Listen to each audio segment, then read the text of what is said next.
I'm here with Alexander Mercouris, editor-in-chief of the Duran. Alexander, Bernie Sanders has won Nevada. MSNBC's Chris Matthews had this to say. I'm reading last night about the fall of France in the summer of 1940, and the general calls up Churchill and says, "It's over." And Churchill says, "How can it be? You got the greatest army in Europe. How can it be over?" It's over. So that's Chris Matthews comparing Sanders' Nevada win to France's fall to Nazi Germany in World War II. And needless to say, Alexander, the Bernie bros went crazy on Twitter. Let me play you the video so our viewers can see Chris Matthews making an absolute fool of himself. What is going on here, and is this any way to pick a nominee? Well, I don't think so, but it is the way we're picking this one, and it looks like Bernie Sanders is hard to beat right now. I'm with Carville all the way in terms of the dangers of what lies ahead in November. I'm very much aware of them. They're sitting on so much Oppo research on Bernie, what he said in the past about world affairs, how far left he is. I'm not sure how far left he is, but they're going to make the most of that in terms of world politics. They're going to kill him. But I think it's a little late to stop him, and I think that's the problem. By the way, if you look at the pattern, it's dynamic. Bernie won the popular vote in Iowa. He won it again in New Hampshire. It looks like he's going to win it here when they finally get a vote. Bernie's been winning consistently, and I think it's mathematically understandable. Every time we poll, every time Steve and everybody polls, 2/3 of the Democratic vote, 2/3 of people who call themselves Democrats are either liberal or very liberal. All Bernie ever had to do, and he's done it beautifully, is get a majority of that, and he's up to the mid-30s. If you get half of 67, you're into the mid-30s, and that's where he's gotten it a little better. Biden, his only prayer was to consolidate the third of the vote that's moderate and conservative. And he got nowhere near clearing that field. Nowhere near. That's split up 4 ways now. And so with new people coming in, DeVal Patrick came in, he didn't make it. Bloomberg is in. He's probably going to survive a bit longer because of his money. But that field wasn't cleared. The only way Biden could win in that 1/3 of the vote that's either moderate or conservative is to sweep it. He got nowhere near. Bernie, on the other hand, did his job. He got more than a majority of that 67%. That is the name of the game. It is pretty much over unless that changes. I was reading last night, Brian, I know you're a history guy too. I'm reading last night about the fall of France in the summer of 1940. And the general, Renault, calls up Churchill and says, "It's over." And Churchill said, "How can it be? You got the greatest army in Europe. How can it be over?" He said, "It's over." So I had that suppressed feeling. I can't be as wild as Carville, but he is damn smart. And I think he's damn right on this one. Joy. And Alexander, this is what Bernie had to say when they won in Nevada. By the way, I've got the news for the Republican establishment. I've got news for the Democratic establishment. They can't stop us. That's Bernie's tweet, and here's Trump's tweet. Looks like crazy Bernie is doing well in the great state of Nevada. Biden and the rest look weak, and no way Mini Mike can restart his campaign after the worst debate performance in the history of presidential debates. Congratulations, Bernie, and don't let them take it away from you. So, Alexander, Trump's comment, Bernie's comment, but of course, Chris Matthews and his World War II comment. Go ahead.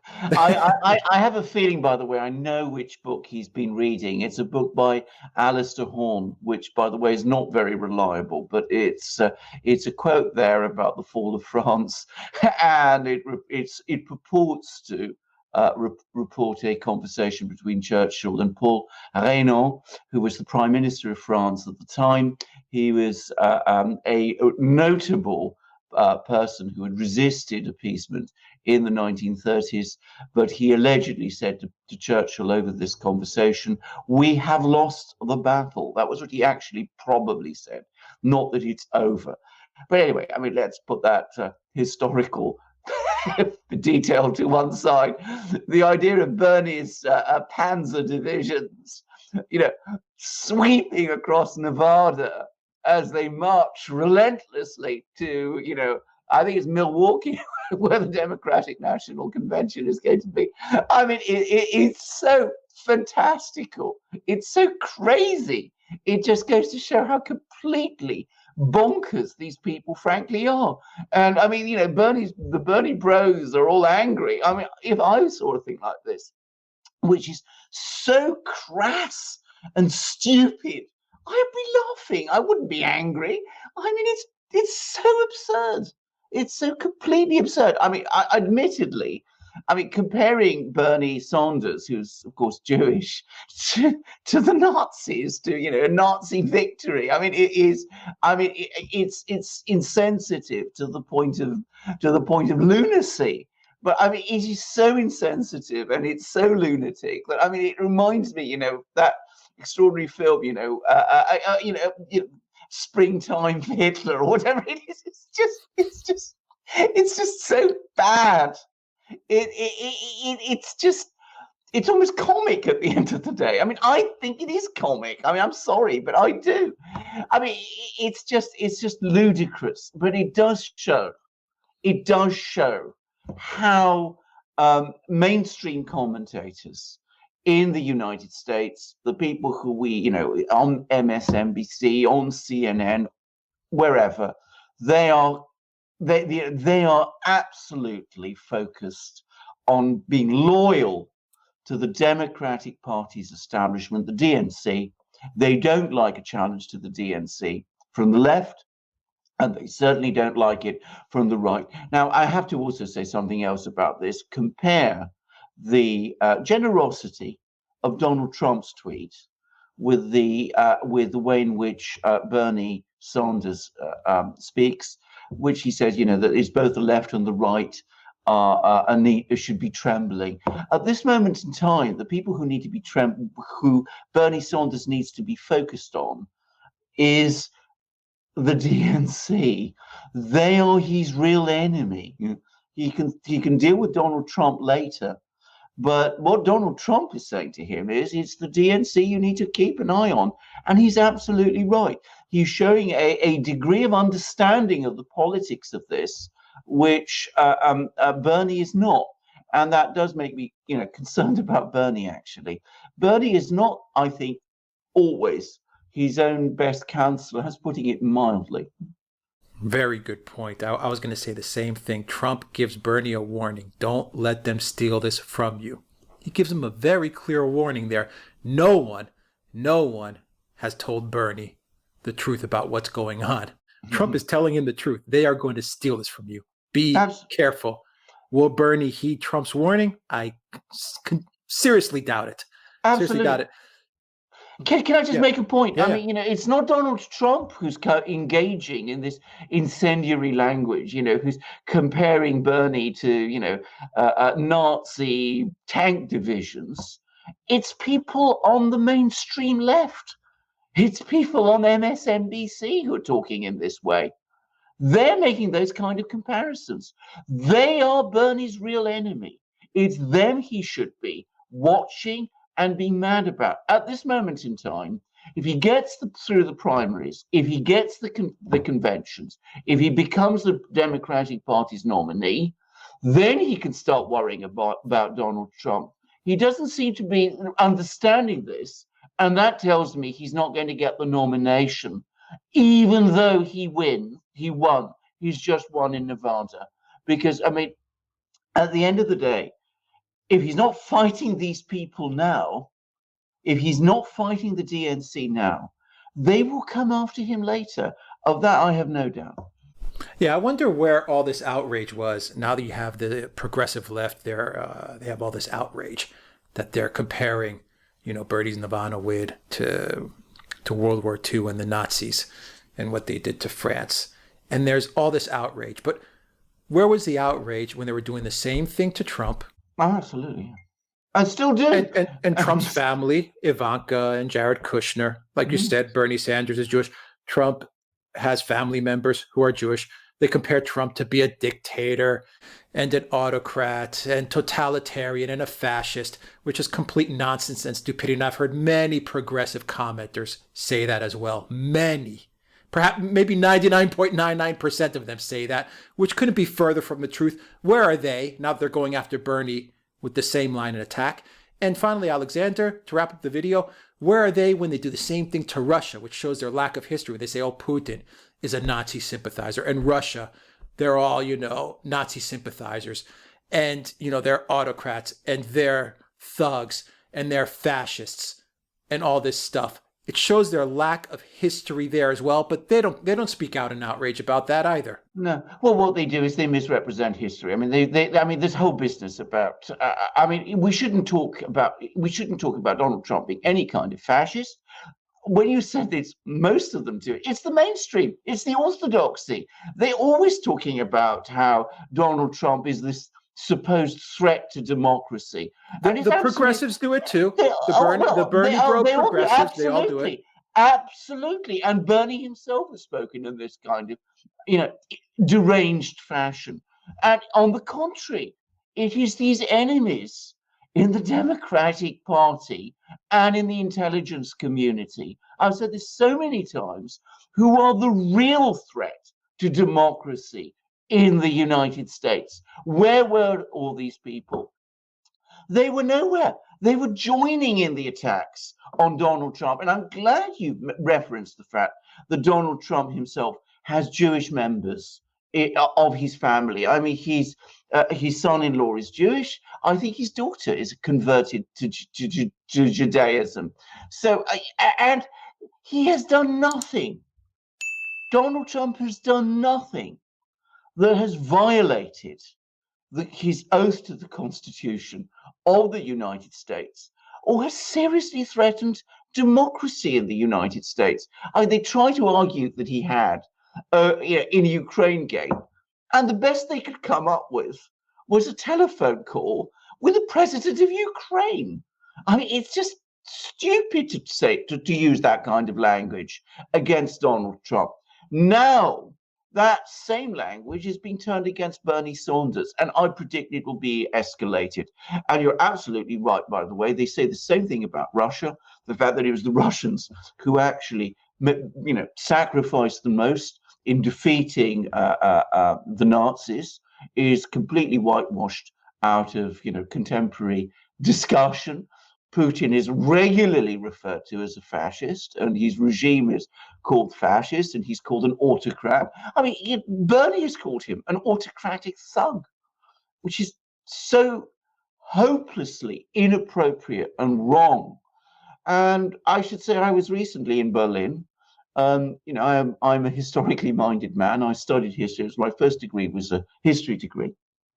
And I'm very familiar with the Battle of Berlin, and I was touring all the various places where it happened. Who was it who ended, who brought the end to the war, who, surrounded Hitler in his bunker, causing him to kill himself? It was the Russians.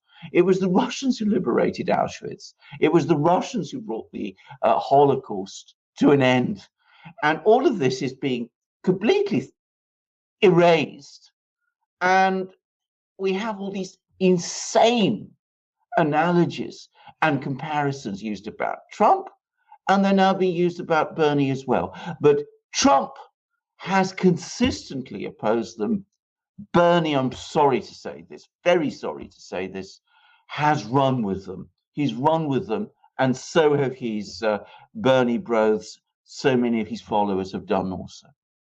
Yeah, that's why they're going to go after him with more stuff like this. Absolutely, of course they are. And they should have defended what they were saying about Russia, what they were saying about Trump. Yeah, you can not like Trump. You may be against his policies,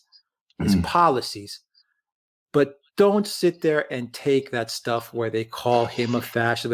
Don't go along with that, because the minute that your candidate's going to rise and that your candidate has a shot, and he's a divisive candidate, that turn against him. Exactly. Well, he's legitimized, and he was perhaps in the strongest position as a person on the left, as a socialist, as a civil rights fighter, and as a Jewish person. He was perhaps the best person to smoke this all out, to say, let's stop talking and using this terrible language. Let's carry out, argue out our issues in a proper, civilized, democratic way. And I totally disagree with Donald Trump's policies, but I'm certainly not going to go around and start calling him a fascist when he clearly isn't one, and when he's president because he won a democratic election and is has given an oath to uphold the Constitution. I may disagree with him completely, but I'm not going to use that sort of language. And if Bernie, back in 2016 and 17, had stood up and talked in that way, he would have established a clear red line, and maybe we wouldn't be seeing this language used so much in the way that it is being used now. And whom is it being used against now? It is being used against him. He's brought it on himself. Very well put, Alexander. Very well put. If he had stood up back in 2016, you wouldn't have had comments like this coming out of Chris Matthews. No. Plain and simple. Very simple. Exactly. Alexander Mercouris, editor-in-chief of the Duran, thank you very much. Guys, if you like this video, click on the subscribe button down below. Click on the notifications bell. Smash that like button. Donate to us on PayPal, Patreon, and Subscribe Star. Your donation helps out this channel a whole lot because we are getting demonetized left and right, up and down, and we really need your help, and your donations are super important to us. Also look for us on Telegram as well. Subscribe to our Telegram channel where we post everything going on in and around the Duran community, and go to the Duran shop where your purchases of Duran merchandise also helps us out a lot. And you can get... Go ahead. No, and indeed they do. I mean, they are, if I may say, something of a lifeline to us, along with other various things you can do, like, as you say, go to BitChute and all those things. But we don't just rely on you to help us. We want to show respect to you by making sure that all the products in our shop are of the highest quality.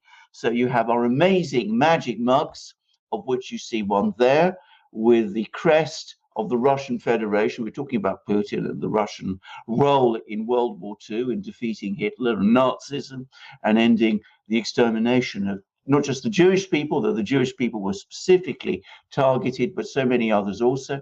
And you can see what a beautiful mug it is, and how easily it balances in my hands, even though it is full of tea at this moment, which I quickly put in it just before we started this program. So we have these amazing magic mugs. You have these enormously stylish, elegant polo shirts of the sort that I'm wearing at the moment, 100% cotton, incredibly comfortable, incredibly elegant. You can wear them in the most stylish places. You will cut a dash if you do. They're 100% cotton. You will not find anywhere better polo shirts than these. And can I say, they come in all sorts of colors. This one is blue, but you can find them black and gray and all the colors that you like. So you can also find other amazing shirts, short-sleeved, long-sleeve T-shirts, V-neck shirts, all 100% cotton. You can also find hoodies, hats, stickers. You can find our incredibly informative ebooks in which we discuss topics like the Epstein scandal and Russiagate and Ukrainegate and Brexit. And you will support us by doing so and help us continue to provide you with the commentary that we do. So don't hold back. Come to our shop, support the Duran, be the proud owner of these great things. Alex will tell you how. Go to theduranshop.com. You'll find the link in the description box down below. Alexander Mercouris, editor-in-chief of the Duran. Thank you very much. Until next time, everybody, take care.